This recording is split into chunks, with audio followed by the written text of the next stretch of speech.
প্রতিদিনই সন্ধ্যাবেলা হতেই বড় থেকে ছোট সবারই ঝাল ঝাল চটপটা কোনো কিছু খাওয়ার খুবই ক্রেভিংস হতে থাকে। তাই সন্ধ্যাবেলায় খুবই ঝটপট করে একদম স্পাইসি কিছু চিকেন পাকোড়া বানিয়েছিলাম, আর সেই সাথে একদম সহজভাবে ঘরেই একটা খুবই মজার মেয়োনিজ বানিয়েছিলাম। চলো তাহলে কথা না বাড়িয়ে আজকে তোমাদের সাথে দুইটা রেসিপি শেয়ার করব। প্রথমে আমি এখানে চিকেন নিয়েছিলাম, দুটো আস্ত ব্রয়লার মুরগি নিয়েছিলাম, আর সেই সাথে চিকেনটাকে মেরিনেট করার জন্য আমি এখানে নিয়ে নিলাম রসুন, পেঁয়াজ, কিছু আদার টুকরো, দারচিনি, এলাচি, গোলমরিচ।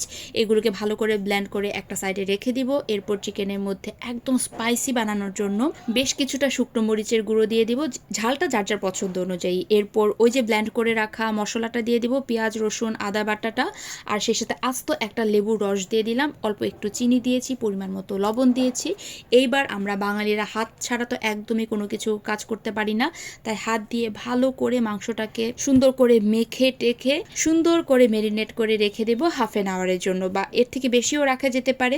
আর আমি তো প্রথমেই বলেছিলাম আমি একটা ঘরেই খুবই মজার আর খুবই সহজ চটজলদি একটা মেয়োনিজ বানিয়েছিলাম। এখন তোমাদের সাথে সেই মেয়োনিজটা কিভাবে বানিয়েছি সেটাই শেয়ার করবো। মেয়োনিজ বানানোর জন্য আমি প্রথমে 2টা ডিম সেদ্ধ করে নিয়েছি। ডিমগুলো একটু টুকরো টুকরো করে একটা ব্লেন্ডার জারে দিয়ে দিয়েছি। এরপরেতে ছোট ছোট 3 কোয়া রসুন, অল্প একটু গোলমরিচের গুঁড়ো, পরিমাণ মতো চিনি আর স্বাদ মতো লবণ দিয়েছি, 2 টুকরো লেবুর রস, একটু গুঁড়ো দুধ, একটু না বেশ ভালো পরিমাণে গুঁড়ো দুধ দিয়েছি, আর অল্প একটু ভিনেগার দিয়েছি। ভিনেগার দিলে কিন্তু মেয়োনিজের কনসিস্টেন্সিটা ঠিক হয়। এরপর অল্প অল্প করে সাদা তেল দিয়ে মেয়োনিজটাকে বারবার ব্লেন্ড করে নিয়ে আসবো, আর দেখবো যে আরেকটু তেল লাগবে কিনা সাদা তেল। তারপর আমি আরো একটু সাদা তেল ব্যবহার করব। সাদা তেলটা আসলে চোখের আন্দাজের উপরে ডিপেন্ড করে। আর এরপর আমি এতে টমেটো সস দিয়ে ভালো করে ব্লেন্ড করে মেয়োনিজের টেস্টটা নিজে চেখে দেখবো যে এটাতে আরো লবণ বা মিষ্টি কোনো কিছু লাগবে কিনা। এই মেয়োনিজটা এত মজার হয়েছিল আর এত ক্রিমি হয়েছিল, চিকেন পাকোড়ার সাথে এই মেয়োনিজটা খেতে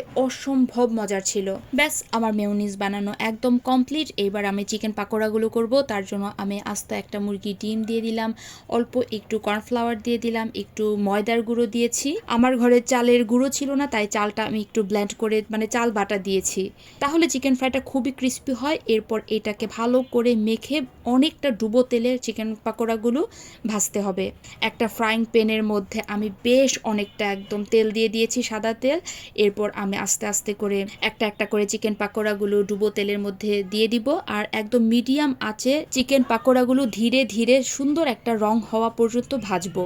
আচ্ছা, আমার চিকেন পাকোড়াগুলো ভাজা হতে থাক। এই ফাঁকে আমাকে বলে ফেলুন তো আমার এই ভিডিওটা কারা কোন জায়গা থেকে দেখছেন, স্পেশালি ময়মনসিংহ থেকে কারা দেখছেন অবশ্যই কিন্তু কমেন্ট বক্সে জানাবেন। ভিডিওটা ভালো লেগে থাকলে অবশ্যই সবাই লাইক আর কমেন্ট করবেন, আর ভিডিওটা যাতে হারিয়ে না যায় অবশ্যই কিন্তু টাইমলাইনে শেয়ার করে রাখতে পারেন, নয়তোবা সেভ করে রাখতে পারেন। আর সেই সাথে দেখুন মিডিয়াম আঁচে ভাজার জন্য চিকেন ফ্রাইগুলো কি সুন্দর একটা রং চলে এসেছে। ঠিক এই সময় আমি চিকেন ফ্রাইগুলো বা চিকেন পাকোড়াগুলো নামিয়ে ফেলবো। প্রতিদিন সন্ধ্যাবেলা হতেই বাচ্চাদের আবদার থাকে যে কি খাবো মা একটা কিছু বানিয়ে দাও, আর সেদিনের আবদার ছিল এই চিকেন পাকোড়া বানানোর আমার হাজবেন্ডের। তার যেহেতু খেয়ে ভালো লেগেছে, আমি অনায়াসে বলতে পারি আপনারা অবশ্যই একবার বাসায় বানিয়ে দেখতে পারেন। আমি এবার বাদবাকি চিকেন পাকোড়াগুলো ভেজে নেব। খুবই মিডিয়াম আঁচে ভাজতে হবে, একদম হাই ফ্লেমে একদমই ভাজা যাবে না। একটু সময় নিয়ে ভাজলে ভেতরটা খুব সুন্দরভাবে সেদ্ধ হয়ে যায়। এই তো আমার কিন্তু চিকেন পাকোড়া একদম রেডি, আর সেই সাথে ঘরে বানানো খুবই মজার আর সহজ একটা মেয়োনিজ। আর আমি একটু ভেঙে দেখাচ্ছি, ভেতরটা খুবই সুন্দরভাবে সেদ্ধ হয়ে গিয়েছে, আর ভেতরটা কিন্তু খুবই জুসিও হয়েছিল। সেই সাথে মেয়োনিজটা এত মজার হয়েছিল, মেয়োনিজ দিয়ে খেয়ে আপনাদেরকে বলছি। চিকেন পাকোড়া দিয়ে মেয়োনিজটা খেতে খুবই মজার লাগছিল। আমার তো টমেটো সসের থেকে এই মেয়োনিজটা বেশি মজার লেগেছে। আমি নিজে বানিয়েছি বলে না, আমার কাছে মেয়োনিজ এমনিতেও পছন্দ, তারপরেও আবার যেহেতু ঘরে বানানো সেজন্য আরও বেশি ভালো লেগেছে।